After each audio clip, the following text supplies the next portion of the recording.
Joining us right now to talk about this escalating situation in the state of Israel is Joshua Muravchik. He is also the author of a new book, Making David into Goliath, How the World Turned Against Israel, and he's a fellow at the Johns Hopkins University School of Advanced International Studies. Thanks for joining us this morning, Joshua. Oh, you're most welcome. Thanks for having me on. President Obama and the State Department yesterday, after the rocket attacks from Hamas, called for restraint. Why must Israel, a sovereign nation, our one true ally and only real democracy in the Middle East, why must they show restraint as they get attacked by their enemies? Well, I think only because President Obama doesn't understand the world very well.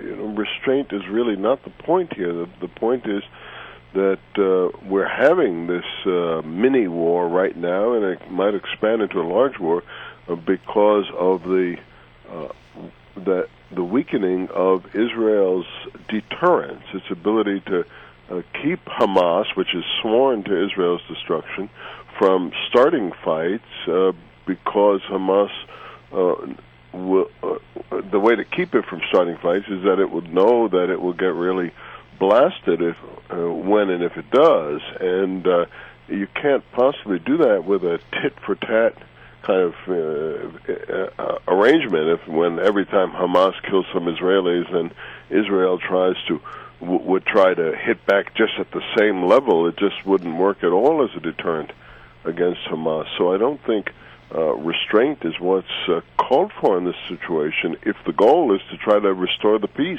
And the State Department also seems to be making a differentiation between the Hamas leadership in the Gaza Strip and the Palestinian Authority on the West Bank, as if there are two separate governments. Is that so, or are they working together? Well, that's more complicated because they formed a unity government, so they're in coalition, but they are two different political forces, and they also do hate each other, and they also have different approaches, and so I think it does make sense to draw a distinction between the two of them. You know, I have had the interesting experience of actually having gone through the Ares Gate and into Gaza as a reporter. And as you go through the Ares Gate and you move your way into that area, you see where in the past the Israeli tanks have actually come through. Do you think it's going to reach that level where Israeli tanks and infantry will move into Gaza? I think that's very likely because they're clearly reluctant to do it. But I think now that we have these rocket fire reaching all the way to Tel Aviv and beyond, so right. We're not just talking the border area with Gaza, we're talking all of central Israel. I think that is not something that Israel is going to be able to live with, and that Hamas has an estimated 10,000 missiles in its arsenal. I don't believe that, good as Israel's Air Force is, that they're going to be able to take that out just with airstrikes as they're doing now. And I don't think that once this is all over and these missiles have hit all over the country, including the central populated area of Israel, that Israel is going to be able to go back and just be content to leave that arsenal in place. Help me understand, because this happens, it seems, cyclically. What was the ignition point this time? Well, we don't. I wish I could help you to understand, but I don't think we really know. There was this episode with the kidnap murder of the 3 Israeli teens, then the revenge murder of a Palestinian boy by a handful of Israeli extremists.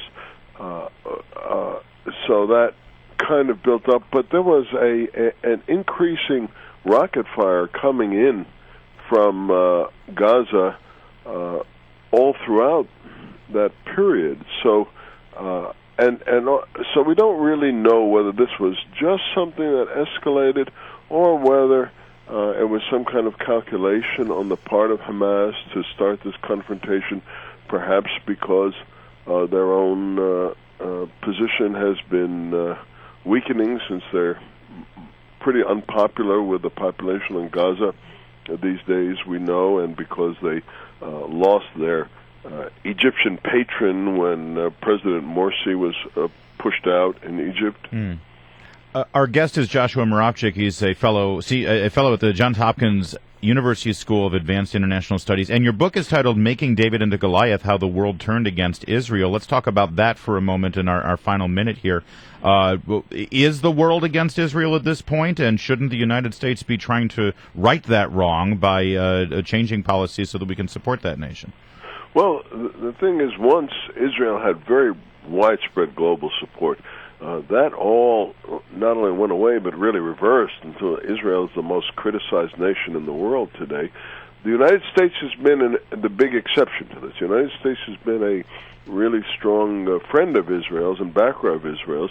I think we see that somewhat eroding both from the political left of the United States and to some extent from the Obama administration, which is very fast to criticize Israel and shows very little appreciation for the security dilemmas that Israel faces. Yeah.